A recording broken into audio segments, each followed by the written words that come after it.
En nombre del Padre, del Hijo, del Espíritu Santo. Amén.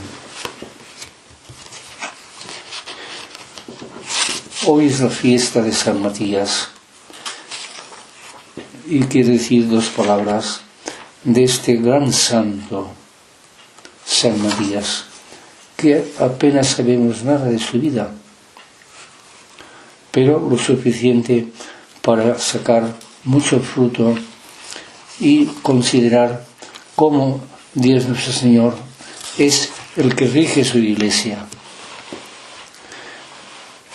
Jesús les había dicho la última vez que se recogieran en un lugar y hacer oración porque les enviaría el Espíritu Santo. Hacer oración y yo os enviaré el Espíritu Santo. Y ellos dijeron, ¿dónde vamos? Y todos por unanimidad dijeron, pues el mejor sitio es el cenáculo, porque el cenáculo está ya consagrado, está ya santo, porque ahí Jesús quiso instituir la Santísima Eucaristía, la última cena de su vida, el discurso que hizo tan grande después de la cena. Desde allí ya fue a la cruz. Pues sí, todos, sí, muy bien. Y San Pedro dijo, venid todos los que queráis, ya nos arreglaremos, si no cabemos, ya venid todos. Y sí, se llenó todo la cena, el cenáculo. 120 personas, ¿cómo cabían allí? ¿No? Ya se apañaron, pero ahí estuvieron haciendo oración. Y aquello era la iglesia verdadera, porque allí había el Papa, puesto por nuestro Señor Jesucristo, el primer Papa, San Pedro. Allí habían los apóstoles, allí había la Santísima Virgen, allí habían muchos discípulos que habían seguido a Jesús. Ahí habían los seglares, que son los que ayudan a los apóstoles a extender el reino de Dios en el mundo. Solo faltaba uno, Judas. Y era la iglesia completa, la iglesia presidida por San Pedro. Y entonces se unían con una caridad extraordinaria. Todos se miraban llenos de amor, de querer ayudar a la iglesia,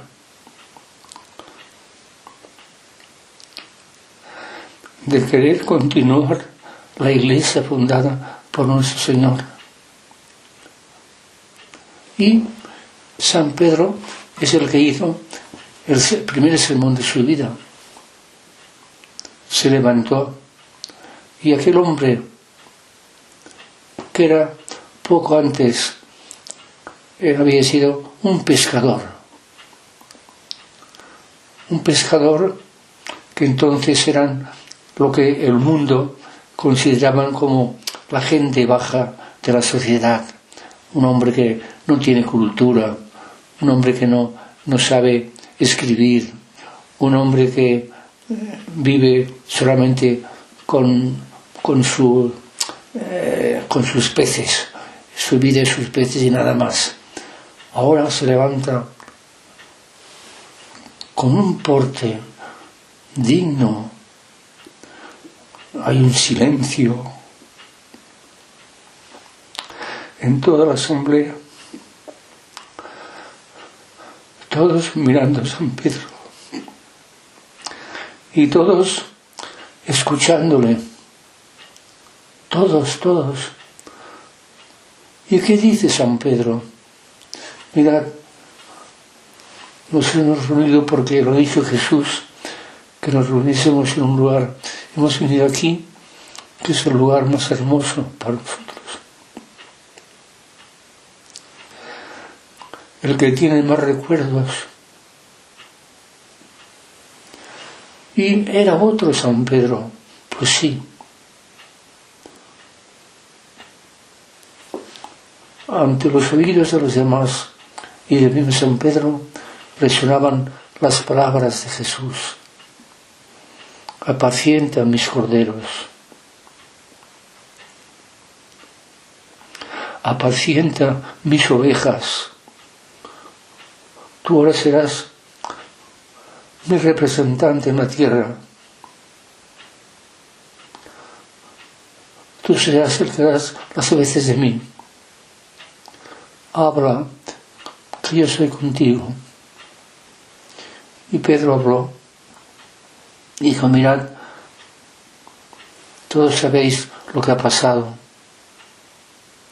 Y como uno de los nuestros, uno de los que había escogido Jesús para ser apóstol, como nosotros, para ir por todo el mundo hablando de Dios, ha prevaricado y se ha dejado engañar por Satanás. Y ahora se ha puesto al frente de los que quieren matar, condenar, crucificar a Jesús.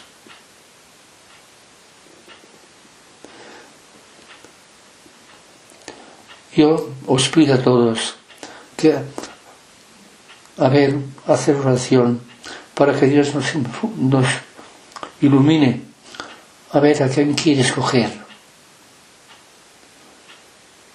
Yo propongo una condición o dos condiciones: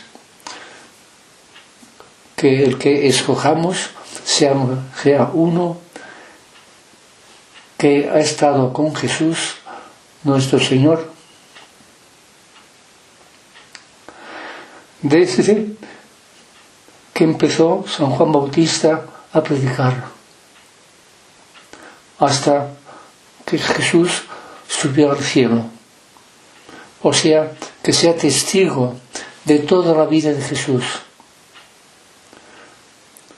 y sobre todo testigo de su resurrección. Y también que propongamos uno que amaba mucho a Jesús, que fue fiel y no se cansó de ir con Jesús, de oír sus palabras, de ver sus milagros. Y escogieron dos. Uno que tenía fama incluso de santidad, se llama José, y realmente tenía fama porque era santo. Dijeron, es uno de ellos, José el Santo. Y el otro, pues todos miraron a Matías. Ese también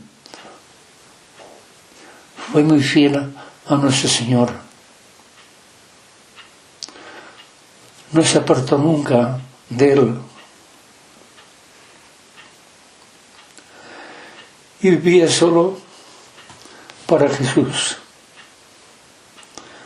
Bueno, pues ya tenemos dos, dijo San Pedro. Ahora vamos a hacer oración y a pedir a nuestro Señor que nos inspire cuál de los dos quiere. Y así lo hicieron. Se pusieron todos en oración con María Santísima.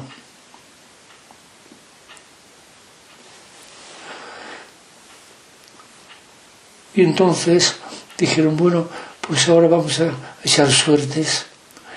Eso lo hacían mucho los judíos. Hacían oración y entonces pedían hacer suertes, por lo que sea. Y al que tocaba decían, pues este es el que ha elegido nuestro Señor. Y hicieron lo mismo, echaron suertes. ¿Y cuál sería la sorpresa? Cuando todos esperaban que salía José, el santo, que era santo. Y salió Matías. Matías, que algunos que estaban allí, sobre todo los seglares, no conocían. Matías, pues ese es el que Dios ha elegido, ya está. Y San Pedro dijo, ya está, ahora ya no hemos de hablar nada más. Desde ahora queda formando parte del colegio apostólico. Será igual que nosotros, como nosotros. Un apóstol. Y así empezó la Iglesia, de esta manera tan sencilla, tan humilde. Aquellas palabras que dijo Pedro al último de todo, dice la Sagrada Escritura que su episcopado lo tenga otro, el episcopado, el ser obispo. Pues ya está. Este es Matías. Y desde ahora todos lo hemos de considerar como nosotros, igual que nosotros.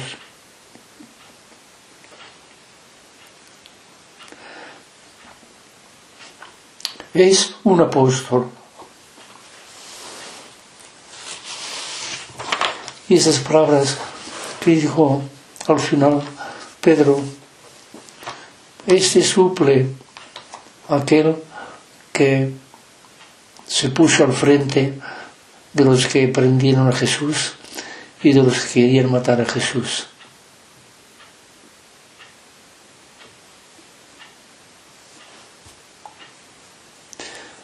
Entonces,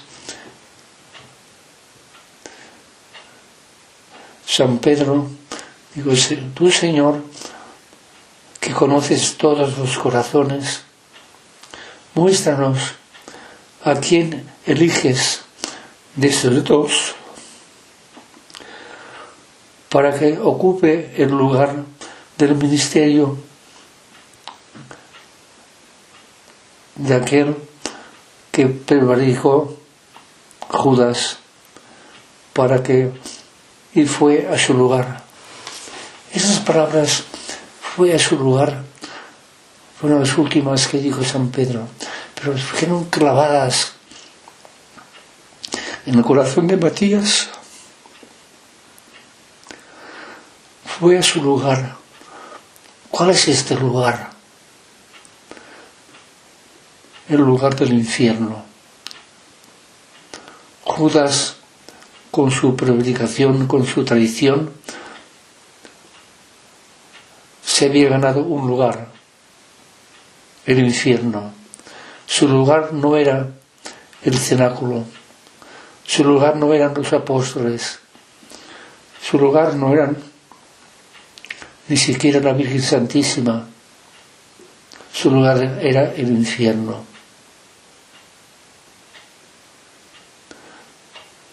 Y esas palabras no las olvidó nunca Matías. Y vivió como un perfecto apóstol.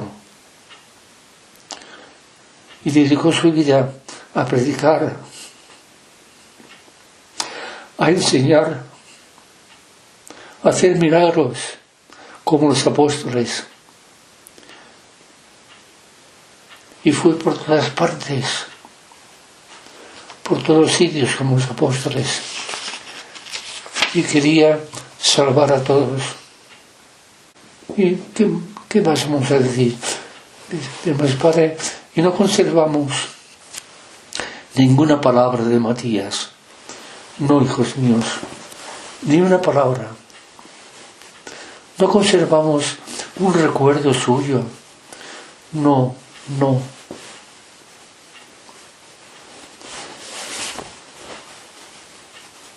Así lo ha querido el Señor. Matías, con su silencio, con su humildad, él se tenía por el último. Los apóstoles lo tenían como uno de ellos, igual, exactamente igual. Aquí nos da una lección el Señor.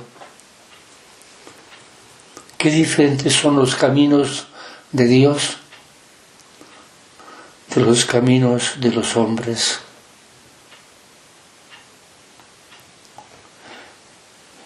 No voy a terminar, pero voy a terminar no yo, sino una gran santa española, muy grande, la más grande quizá que has tenido España, Santa Teresa de Jesús. Santa Teresa de Jesús estaba enamorada de los apóstoles, de los sacerdotes, y les inculcaba, cuando entraba una a ser carmelita, les inculcaba el amor a los sacerdotes. Y dice esas palabras tan hermosas que me sirven de colofón a mí y que seguramente las había oído o las había aprendido de Santa Teresa de Jesús. Decía un día Santa Teresa de Jesús a sus hijas: 2 cosas debéis pedir a Dios. La primera, que dé a los jefes de la Iglesia un valor a toda prueba. La primera que habéis de pedir a Dios, antes que nada, que dé un valor muy grande a los que son los jefes de la Iglesia, a este que acaban de elegir, que han elegido, a Matías. La segunda, que los aliente en el combate y cierre sus oídos a los cantos de la sirena. Que aliente en el combate, que estos han de sufrir mucho, han de combatir mucho en todas partes, y tendrán muchos cantos de sirena. Las sirenas eran aquellos animales que eran falsos, claro está, pero que entonces tenían mucho prestigio. Las sirenas eran unos animales que tenían la cara de mujer muy hermosa, muy bella, el cuerpo de león y 2 alas para volar, y engañaba a las gentes. Y a veces se presentaba ante un viajero y le pedían esas sirenas un enigma, que les dijese una frase enigmática, a ver si la sabían entender. Si no la sabían entender, los devoraban, los mataban. Pues bien, una de las sirenas se pareció a uno y le dijo la frase, y aquel le contestó bien. Y entonces esta sirena, llena de orgullo, de soberbia, a ver que le habían adivinado, dice la fábula, se estrelló con toda su fuerza contra una roca y murió. Bien, esas son las cosas, fábulas. Pero aquí Santa Teresa dice, tendrán cantos de sirena. No serán una mujer, una fábula, sino personas del mundo que a veces aparenten católicas y a veces aparecen como muy sabios y a veces aparecen como personas que son únicas en el mundo. Y continúa Santa Teresa, no creáis que sea inútil el estar continuamente ocupados en rogar a Dios por los defensores de la Iglesia. No creáis que sea inútil el estar continuamente ocupados en rogar a Dios por los defensores de la Iglesia. Cuando rezáis, no estáis ocupados en una cosa de poca importancia. No. Y termina con esta frase: créanme, ninguna oración es más provechosa que esta. Ninguna oración es más provechosa que rezar por la santificación de los sacerdotes. Lo dice Santa Teresa de Jesús, inspirada por Dios. Cuando rezáis, hijos míos, vosotros, la Iglesia que está aquí reunida y la que vendrá después, cuando rezáis por los sacerdotes, no perdéis el tiempo. Es la oración más provechosa que hay. No lo olvidéis. No perdéis el tiempo. Es lo que más agrada a Dios, lo que más agrada a Jesús. Y esto, seáis quien seáis muy sabios o seáis muy pobres de entendimiento, seáis ricos, seáis pobres, seáis quien seáis, no olvidéis que ninguna oración es más provechosa que esta. Así